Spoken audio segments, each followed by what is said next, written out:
I'm Chris Fox, and this is Tequila Night. See what I did there with the... Yeah.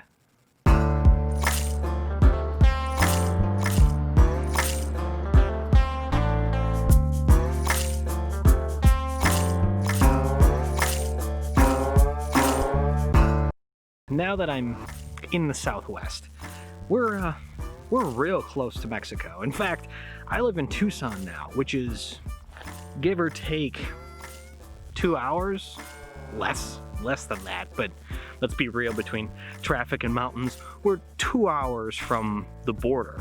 And well, with that, I mean, why not try some tequila?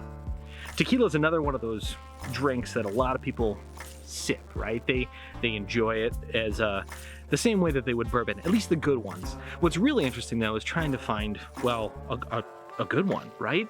I mean, Jose Cuervo is a name, but you know, how many of us have ever actually delved into having the really good stuff when it comes to tequila? I mean, I know I haven't, and just like when I first started my journey drinking whiskey, you know, you start with the really low-end, inexpensive things, and slowly you develop more of a, I hate to use the word palate because I have a terrible palate, but you develop the ability to taste the difference between the really good stuff and the really bad stuff, and try more expensive things and dabble a little bit further into the more sophisticated versions.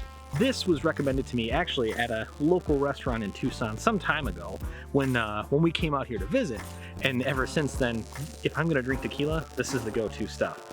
There's a bar and fantastic restaurant called Charro in downtown Tucson. If you have a chance in the area, go there. It's amazing. Now, Don Julio, 1942. Now, this stuff isn't cheap, okay? It's not. It's one of those drinks that you have every once in a while, and you make sure that you can enjoy every last drop. I don't remember exactly how much I paid for it, but I do know it was over $100. I want to say it was probably closer to $200. I told the bartender at Charro that I'm a bourbon drinker. So this is what he recommended. It's aged in oak barrels, but I tell you what, it's got some amazing flavor and amazing nose. Again, I'm terrible at trying to pick out the nuances and the flavors, but if I had to pick a tequila that I was going to drink all the time, regardless of price, this is it. There's no question. If there's a tequila for bourbon drinkers, it's this one. Now, tequila's made from agave. It's cacti, and I don't know if you can see some of the cacti behind me. It's pretty bright, but there's cacti everywhere out here. But agave is a very specific cacti, and blue agave is an even more specific cacti, and that's what they use to make tequila. Now, I don't know about all the processes, and maybe if that's of interest, I'll go into it at some point. Agave has a very distinct flavor and smell, which is, well, what makes tequila tequila, right? We all know that smell, at least most of us that have had tequila, and many of us who probably had too much at a party in college or somewhere along those lines. Every tequila that I've had has that agave flavor to it. But what's different is how it's mixed into the rest of what the tequila offers. And that's one of the things that I love about this 1942 from Don Julio. It provides just enough of that agave for you to know that it's tequila, and the rest of it absolutely reminds me of bourbon. Tequila comes in 3 flavors. Most brands provide 3 different versions of the same tequila, some only 2, but Silver, which is the clear version, that is the one that isn't aged at all. And then the next step up, and now I don't know the timelines on these because I am not a tequila expert, and again, maybe we'll go into that, but there's the Reposado, which is the next step up, that's aged a little while, and then the Añejo, which if I remember right, is aged 2 years or more. Again, don't hold me to that. The Añejos are the ones, in all honesty, are gonna be for bourbon drinkers. They're the ones that are aged in various different places, but this one specifically is aged in oak barrels. I've never had a terrible experience with tequila, so I don't have that, you know, awful feeling of, ooh, that blue agave smell makes me sick.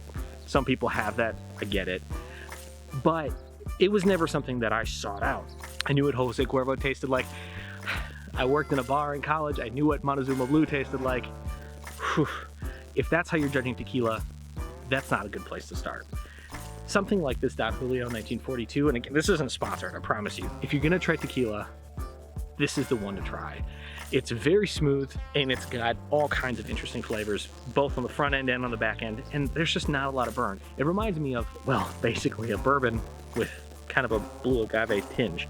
Cheers to new places and new beverages, but we'll be back to bourbon soon.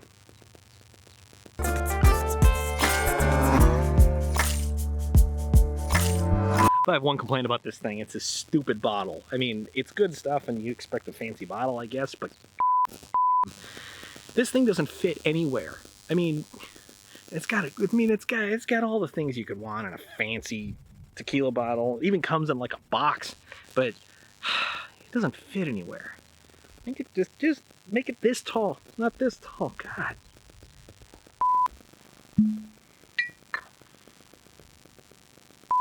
It's really hard to pour standing up, I'll tell you that. Yeah, well, that's good enough for now.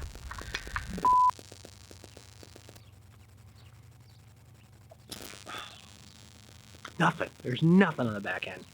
And then it burns back here. It's amazing.